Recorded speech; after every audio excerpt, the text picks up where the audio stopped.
Hi, welcome to our channel of IGNOU Audiobooks, Indira Gandhi National Open University, Staff Training and Research Institute of Distance Education, STRIDE, Master's Degree Programs, Master of Arts, Distance Education, MADE, Second Year, MD 415 Research for Distance Education, Block 5 Computer Applications in Research in Distance Education, Unit 1 Computer for Data Processing. 1.0 Introduction. Educational research involves collection, collation, and analysis of large amounts of data, which can be handled manually or by using electromechanical devices. Calculators and mechanical facet machines are the common calculating devices. Computers provide the best alternative for more than one reason. Besides its capability to process data, it can store data over a long period of time. Its capacity is enormous and it can house large amounts of data. Research involves not only collection and storage of large amounts of data, it also involves complicated calculations for testing hypotheses and carrying out calculations. Imagine if you had to calculate long and complicated problems like multiple or stepwise regression, analysis of variance and covariance, or factor analysis with the help of a tiny calculator. Computers, with the help of relevant programs, can carry out these jobs for you in minutes. Computers carry out such complicated calculations flawlessly and with mind-boggling speed. This has also been possible due to sophistication in the software. Whereas earlier, programs had to be written for each incidence of data analysis, ready-made packages are now available for data analysis. The calculations that took months earlier, in the pre-computer age, take now a few minutes and hours. Also, access to computers have increased substantially over the last few years all over the world, including the third world countries. In this unit, we will introduce you to computers for data processing, a brief introduction to hardware and software, data processing, and how to use a computer for research. 1.1 Objectives. On the completion of this unit, you should be able to times describe a computer configuration, times describe different types of software, times enumerate major steps in data processing, and times explain the methods of using computers in research.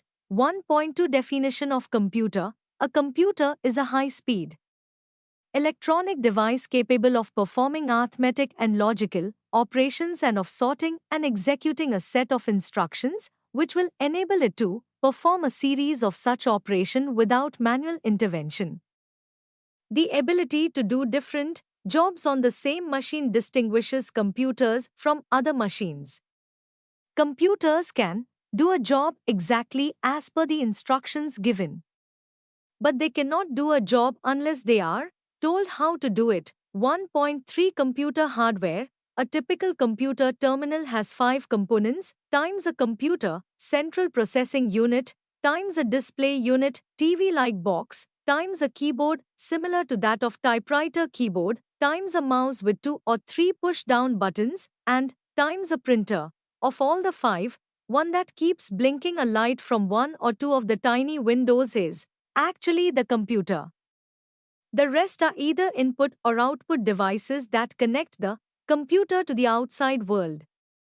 A computer is defined in the Oxford Dictionary as an automatic electronic apparatus for making calculations or controlling operations that are expressible in numerical or logical terms. The definition clearly categorizes computer as an electronic apparatus, although the initial computers were mechanical and electromechanical. It also points to the two major areas of computer application, viz., data processing and computer-assisted control operations, and that the computer can perform only those operations calculations which can be expressed in logical or numerical terms. The basic function performed by a computer is the execution of a program. Program is a sequence of instructions which operates on data to perform certain tasks. There are several generations of computers, and the current generation of computers has evolved over a period of time. The various generations of computers and their evolution have been effectively described in the Certificate in Computer and Bachelor in Computer Applications course materials of IGNOU. For our limited purpose of introducing computers for educational research, we will examine the major categories of computers and their capabilities. But let us first examine what a computer consists of. Basically, a computer comprises three components: a central processing unit, input devices, and output devices. 1.3.1 Central Processing Unit. The arithmetic logic unit, ALU, and the control unit, CD, together are termed as the Central Processing Unit, CPU. The CPU is the most important component of a computer's hardware. The ALU performs the arithmetic operations such as addition, subtraction, multiplication and division, and the logical operations such as is A is equal to B, where A and B are both numeric or alphanumeric data, is a given character equal to M for male or F for female. The control unit interprets instructions and produces the respective control signals. All the arithmetic and logical operations are performed in the CPU in special storage areas called registers. The size of the register is one of the important considerations in determining the processing capabilities of the CPU. Register size refers to the amount of information that can be held in a register at a time for processing. The larger the register size, the faster may be the speed of processing. A CPU's processing power is measured in million instructions per second, MIPS. How can the instructions and data be put into the computer? The instructions and data need to be supplied from external environment, therefore, an input module is needed. The main responsibility of input module is to put the data in the form of signals that can be recognized by the system. Similarly, we need another component that will report the results in proper format and form. This component is called the output module. These components are referred together as input-output I/O components. Are these two components sufficient for a working computer? No, because input devices can bring instructions or data only sequentially and a program may not be executed sequentially as jump instructions are normally encountered in programming. In addition, more than one data elements may be required at a time. Therefore, a temporary storage area is needed in a computer to store temporarily the instructions and the data. This component is referred to as memory. The memory unit stores all the information in a group of memory cells, also called memory locations, as binary digits, bits. Each memory location has a unique address and can be addressed independently. The contents of the desired memory locations are provided to the central processing unit by referring to the address of the memory location. The amount of information that can be held in the main memory is known as memory capacity. The capacity of the main memory is measured in kilobytes, kilobyte, or megabytes, MB.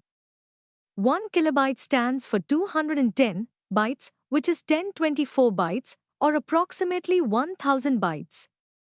A megabyte stands for 210 kilobytes, which is approximately little over 1 million bytes. In addition, to transfer the information, the computer system needs internal interconnections. The most common interconnection structure is the bus structure. A bus is a set of wires, lines, which you can visualize on the motherboard of computer. It is a shared media. A bus connecting the CPU, memory and I/O components is called a system bus. A system bus may consist of 50 to 100 separate lines. Memory system. Memory in a computer system is required for storage and subsequent retrieval of the instructions and data. A computer system uses a variety of devices for storing the instructions and data which are required for its operations. Let us review a few common Terminologies on computer memory. All modern computers use semiconductor memory as its main memory. Semiconductor memory is known as random access memory, RAM, since any part of the memory can be accessed for reading and writing. Another part of main memory is read-only memory, ROM. ROMs, read-only memory, are the memories on which it is not possible to write the data when they are online to the computer. They can only be read. The ROMs can be used in storing programs provided by the manufacturer of computer for basic operations. ROMs are non-volatile in nature and need not be loaded in a secondary storage device. ROMs are fabricated in large numbers in a way where there is no room for even a single error. ROMs can be written only at the time of manufacture. Another similar memory is PROM. PROMs are also non-volatile and can be programmed only once by a special write device, hence the name programmable ROM, PROM. The writing process in PROM can be performed electrically by the supplier or the customer. Special equipment is needed to perform this writing operation. Therefore, PROMs are more flexible and convenient than ROMs. There is another kind of memory which is increasingly being used in modern computers, and this is called cache memory. It is logically positioned between the internal memory, registers, and the main memory. It stores or caches some of the content of the main memory, which is currently being used by the processor. Caches are fast and yet very extensive memories, thus are used in only small sizes. For example, caches of sizes 64K, 128K, 256K, etc. are normally used in a typical PC 486 and Pentium-based PCs, while they can have 1 to 64 megabytes RAMs or even more. Thus, small cache memories are intended to provide fast-speed memory retrieval without sacrificing the size of the memory. Because of the main memory size, 1.3.2 input-output devices, peripherals, the computer will be of no use if it does not communicate with the external world. Thus, a computer must have a system to receive information from the outside world and able to communicate results to the external world. The devices that enable the computer to receive data and instruction and give output in the visual or print form are called input. Output devices. Input devices. There are several input devices. The keyboard is one of the most common input devices for computers. The layout of the keyboard is like that of the traditional typewriter, although there are some extra commands and function keys provided for. Substantial development has taken place in the ergonomics of keyboard design to ensure that operator strain is minimal. The mouse is another handy input device which can be moved on a smooth surface to simulate the movement of the cursor as desired on the display screen. A mouse could be optical, offering quiet and reliable operations, or mechanical, which is cheaper but noisier. The user can move the mouse, stop it at a point where the pointer is to be located, and, with the help of buttons, make selection of choices. Other input devices are pointing devices, light pen, speech voice input, scanners, etc. Most recent trends in data input are towards source data automation. The equipment used for source data automation captures data as a byproduct of a business activity, thereby completely eliminating manual input of data. Some examples are magnetic ink, character recognition, Mica, optical mark recognition, OMR, and optical barcode reader, OBCR. Output devices. The output can normally be produced in two ways, either on a display unit device or on paper. Other kinds of output, such as speech output or mechanical output, is also being used in certain applications. The most common display output device is the graphic display device. Conventional computer display terminals, known as alphanumeric terminals, display characters, images from a multi-dot array, normally 5 times 7 or 7 times 9. These are used to read text information displayed on the screen. However, there is an increasing demand for display of graphics, diagrams and pictures to make the visual presentation of information more effective for user interaction and decision making. Graphic display is made up of a series of dots called pixels, picture elements, whose pattern produces the image. Each dot on the screen is defined as a separate unit, which can be directly addressed. Since each dot can be controlled individually, there is a much greater flexibility in drawing pictures. Other kinds of displays devices are CRT terminal, LCD, etc. In projection display, the personal size screen of the displays is replaced by a large screen upon which images are normally used for large group presentations.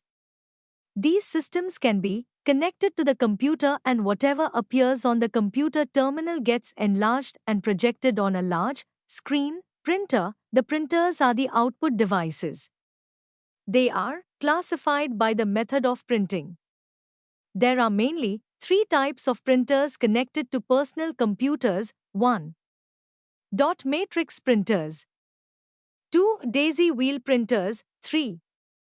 Laser printers. 1.3.3 Classification of computers. Computers have been classified under 3 main classes, namely microcomputers, mini-computers and mainframes. Although with technological development the distinctions between these are becoming blurred, it is important to classify them as it is sometimes useful to differentiate the key elements and architecture of the different classes. Supercomputer.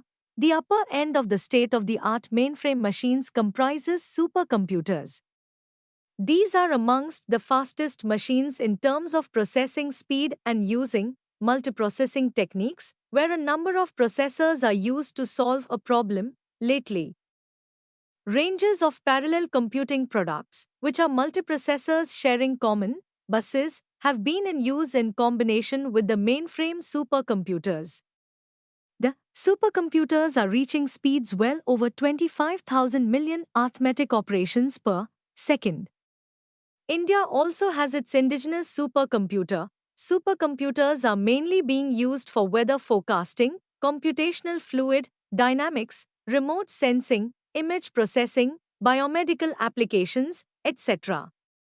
In India, we have one such mainframe supercomputer system, CRAY XMP14, which is at present being used by the meteorological department. Mainframe computers are generally 32-bit machines.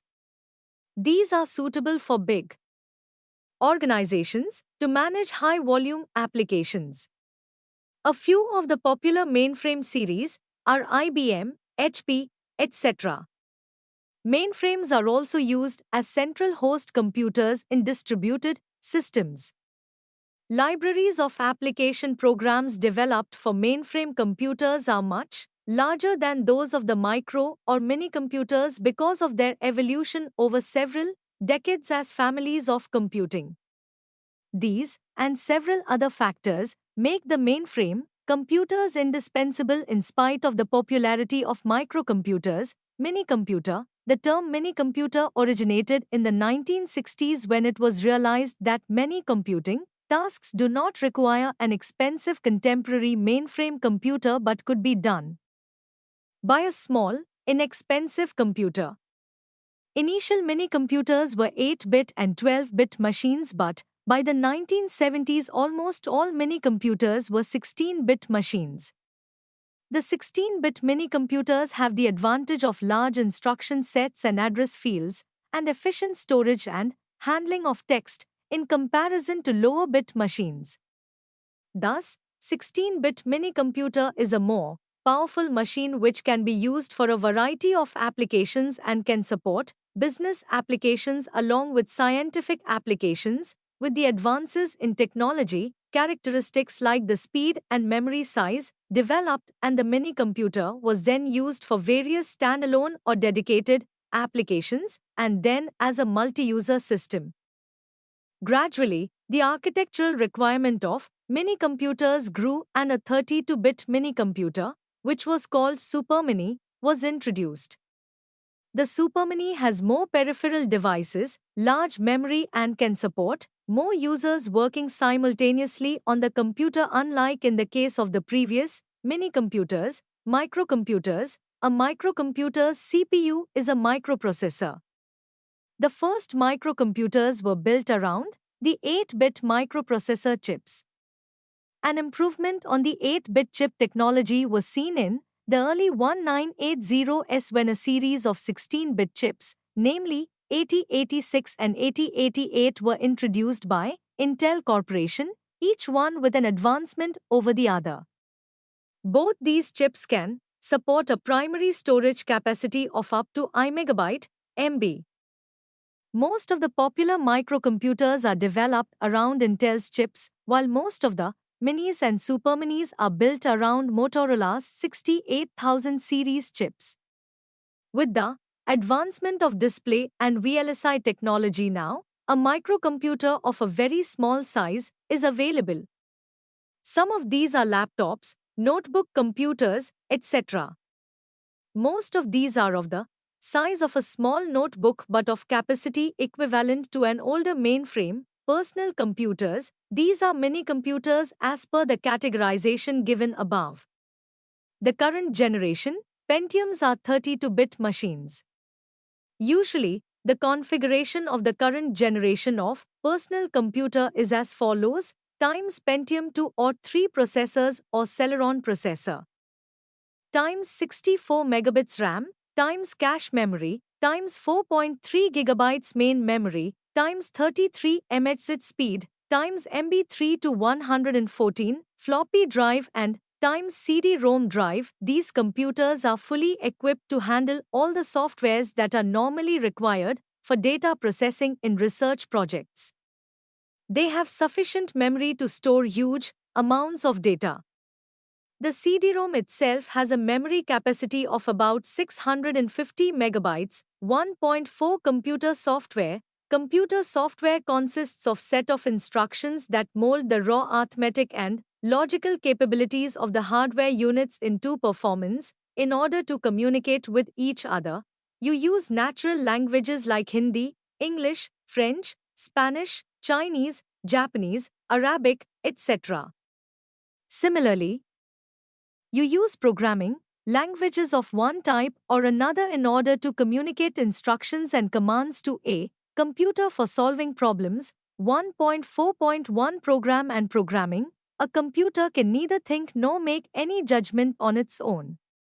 It is equally impossible for any computer to analyze independently a given data and follow its own method of solving problems. It needs a program to instruct it as to what to do. A program is a set of instructions arranged in a sequence that guides the computer to solve a problem. The process of writing a program is called programming. Programming is a critical step in data processing. If the system is not correctly programmed, it delivers results that cannot be used. There are two ways in which you can acquire a program. One is to purchase an existing program, which is normally referred to as packaged software, and the other is to prepare a new program from scratch, in which case it is called a customized software. A computer software can be broadly classified into two categories: system software and application software. Today, there are many languages available for developing programs. These languages are designed keeping in mind some specific areas of applications. Thus, some of the languages may be good for writing system programs software, while some others may be good for application software. Since a computer can be used for writing various types of application, there are different programming languages. System programming languages. System programs are designed to make the computer easier to use. An example of system software is an operating system, which consists of many other programs for controlling input-output devices, memory, processor, etc. To write an operating system, the programmer needs instructions to control the computer's circuitry, hardware part, for example, instructions to move data from one location of storage to a register of the processor. C and C languages are widely used to develop system software. 2. Application programming language. Application programs are designed for specific uses such as student information systems, management, payroll processing, inventory control, etc. To write programs for payroll, processing, or other applications, the programmer does not need to control the basic circuitry of a computer. Instead, the programmer needs instructions that make it easy to feed data, produce output, make calculations, and store and retrieve data. Programming languages that are suitable for such application programs support these instructions but not necessarily the types of instructions needed for development of system programs. There are two main categories of application programs: business and scientific application programs. Most programming languages are designed to be good for one category of applications but not necessarily for the other, although there are some general purpose languages that support both types. Business applications are characterized by processing of large inputs and large outputs, high volume data storage and retrieval, but call for simple calculations.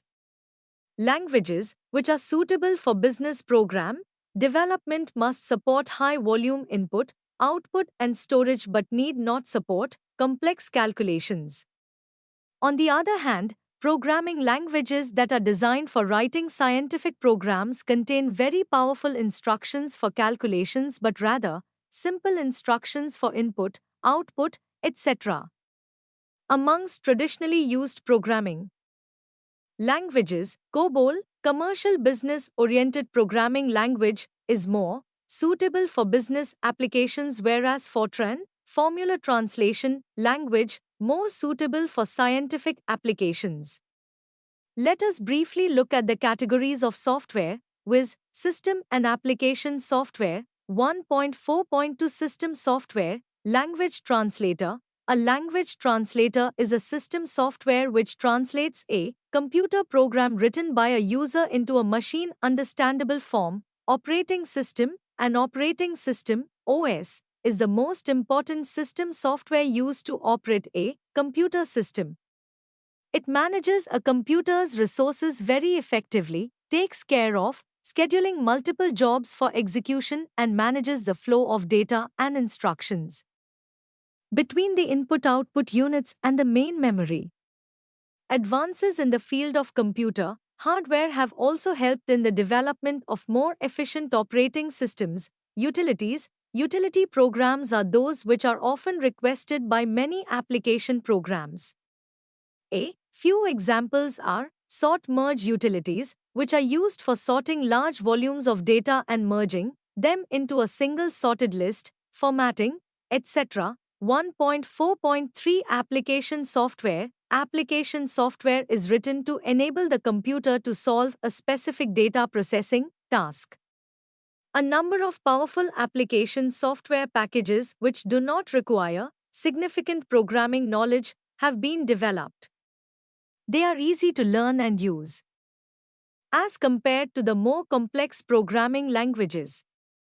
Although these packages can perform many general and special functions, there are applications where these packages are not found adequate.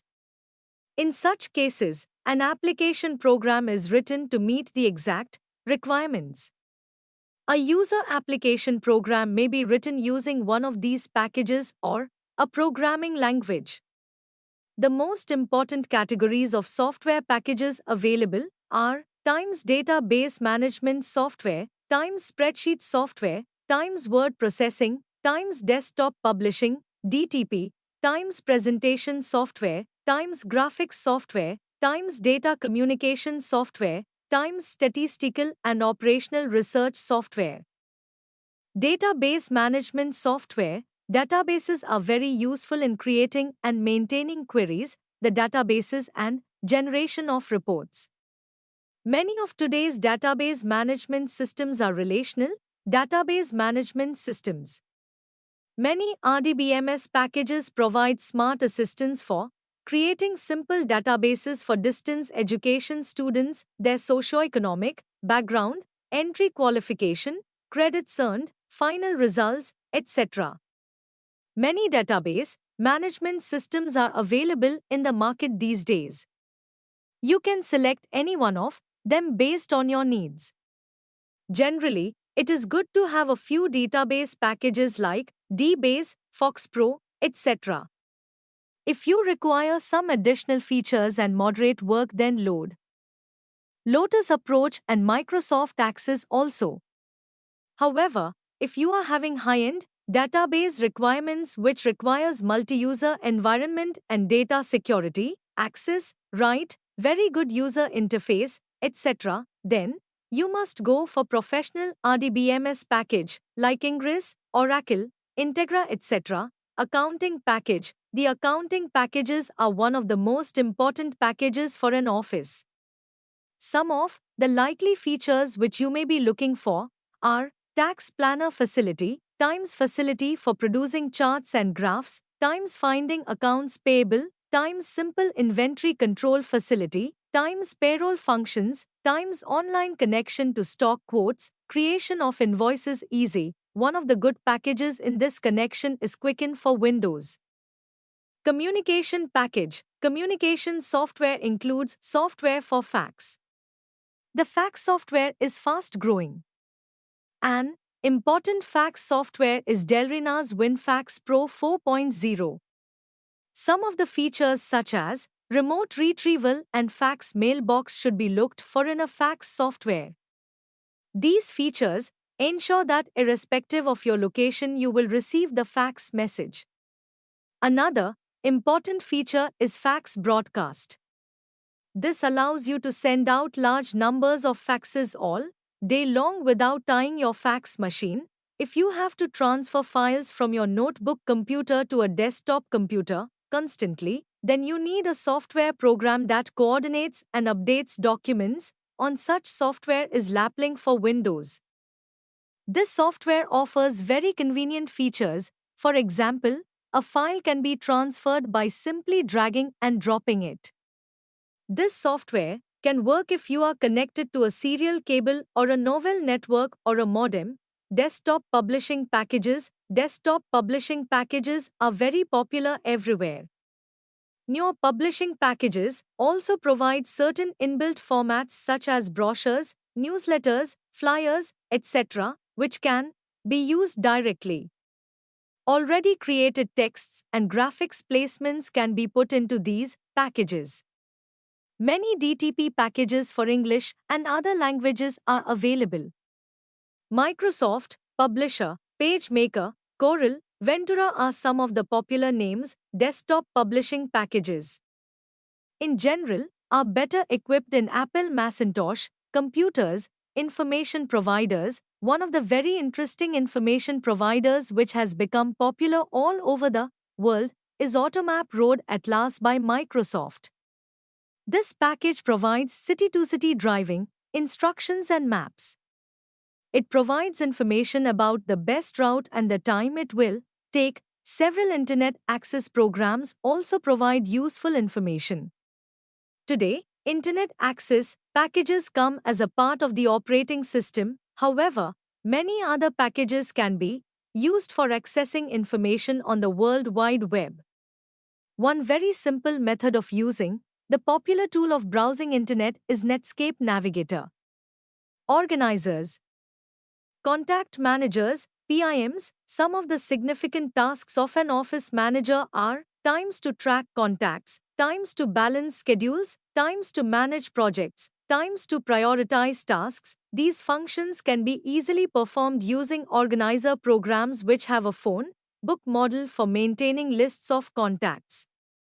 They also have a calendar for entering appointments and to-dos. Some of these packages are Okna's desktop set for Windows, Lotus Organizer, Microsoft Outlook, etc. The Personal Information Manager, PIM, is a tool that stores virtually any information such as reference materials, project details, etc. The PIM document contains outlines, folders, and links. Most of the data in the PIM is presented as an outline. For example, the client may represent the top level followed by the date of appointment with him/her and the details of the meeting indented further below. This item can be further linked to all other appropriate places. Suites. Suites are a set of packages sold as a group package mainly for the business user. A suite package includes programs for word processing, electronic spreadsheet, databases, and presentation graphics software, and may also be a mail software. For example, Microsoft Office Professional for Windows includes programs like Microsoft Word, Microsoft Excel, and Microsoft Access, and a license for Microsoft Mail. The word processing, spreadsheet, and presentation graphics software interfaces in a suite are well integrated, allowing easy data transfer among these applications. Today, there is a growing family of Office-compatible products which can be included in various suites. 1.4.4 Software languages. You can choose any language for writing a program as per your need, but a computer executes programs only after they are represented internally in a binary form, sequences, Office and OS. Programs written in any other language must be translated into a binary representation of the instructions before a computer can execute them. Programs written for a computer may be in any one of the following categories of languages. Machine language. It is a sequence of instructions written in the form of binary numbers consisting of is and OS to which the computer responds directly. The machine language was initially referred to as a code, but the term code is now used more generally to refer to any program text. An instruction prepared in any machine language will have at least two parts. The first part is the command or operation, which tells the computer what functions are to be performed. All computers have an operation code for each of their functions. The second part of the instruction is the operand, i.e., it tells the computer where to find or store the data in question. Just as hardware is classified into generations based on technology, computer languages also have a generation classification based on the level of interaction that can effect with the machine.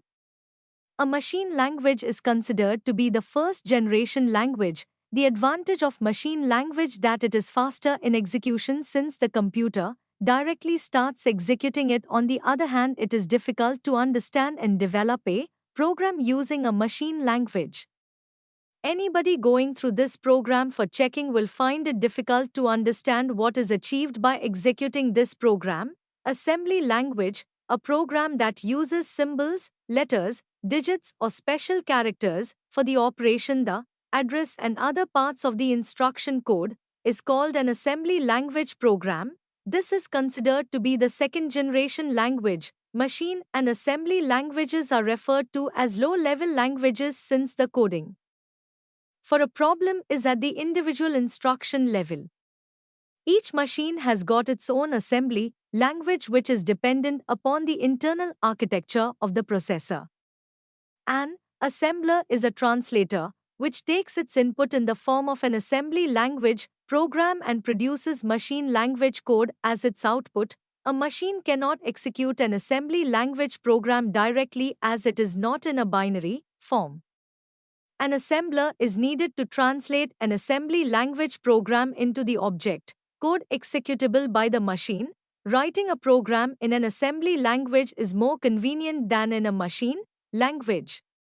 Instead of following a binary sequence as is the case in a machine language, it is written in the form of symbolic instructions which increase its readability. An assembly language program is specific to a particular machine architecture. Assembly languages are designed for a specific makes and models of a microprocessor. It means that assembly language programs written for one processor will not work on a different processor if it is architecturally different. That is why an assembly language program is not portable. An assembly language program is not as fast as a machine language. It has to be first translated into a machine, binary, language code to get be used. High-level language. We have talked about programming languages such as COBOL, Fortran and BASIC. They are called high-level programming languages. The time and cost of creating machine and assembly languages was quite high. And this was the prime motivation for the development of high-level languages. A high-level source program should be first translated into the form the machine can understand, and this is done by a software called compiler, which takes the source code as input and produces a machine language code as output. During the process of translation, the compiler reads the source programs statement-wise and checks the syntax, grammatical errors. If there is any error, the computer generates a printout of the errors it has detected. This action is known as diagnostics. In educational research, you need primarily 2 or 3 types of software: software that can process data, software that can create graphic display of data, and software that can produce research reports. Keeping in mind your software needs for research in general and data processing in particular, we have presented times MS Word in Unit 2 times Excel spreadsheet in Unit 3 times SPSS for statistical analysis of data in Unit 4 1.5 data processing. In computer literature, there are definitions and elaborate descriptions of various related words like data, information, etc. We will restrict our discussion to educational research, as you have seen in various units in previous blocks. Research tools are used to collect data. There is a separate unit on data collection in Block 4. When you administer a structured questionnaire or a test, what you get is the data. Similarly, when you take interviews or use observation or participant observation techniques, you land up with a lot of information. These data, however, are discrete and pertain to each individual respondent. As a researcher, you need to find a pattern. How does a variable behave in a group? For example, let us assume that you have collected information from 400 distance learners on their motivation for joining the distance education course. Instead of saying what 400 individuals say, you should be able to say on the basis of the 400 responses why people join distance education courses.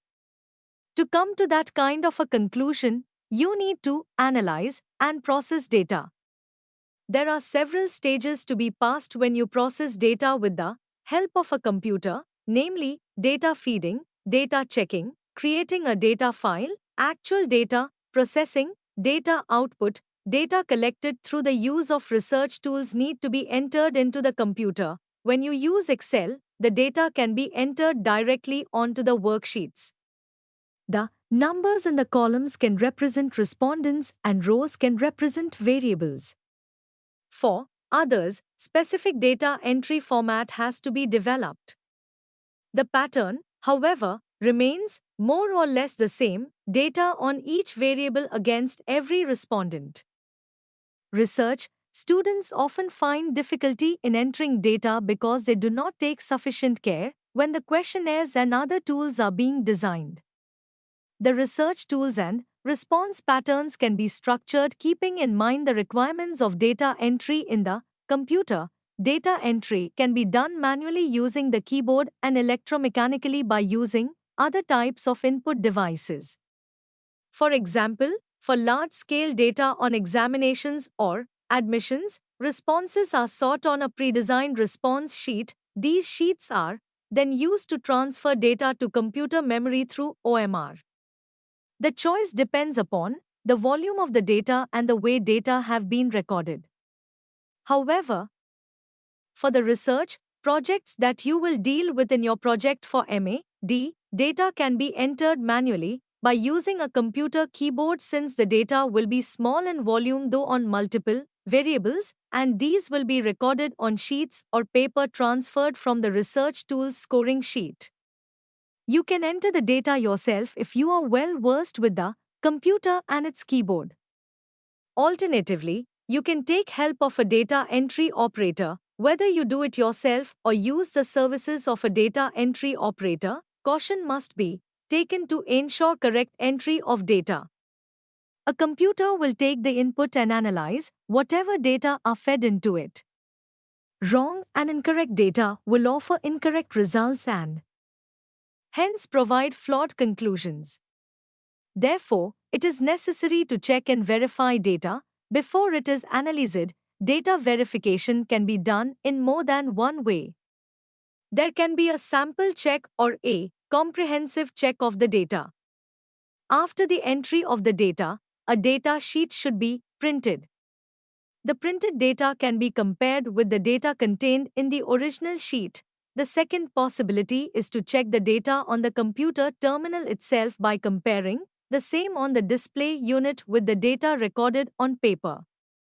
For large-scale data and where complete accuracy is required, like examination results, they are fed parallel into two or more computers. Sample check is done by using computer programs. What is important is to check data for accuracy in data entry. For our purpose of processing research data, it can be checked manually by comparing the entered data either IIL the printed form or on the screen with the original data sheets.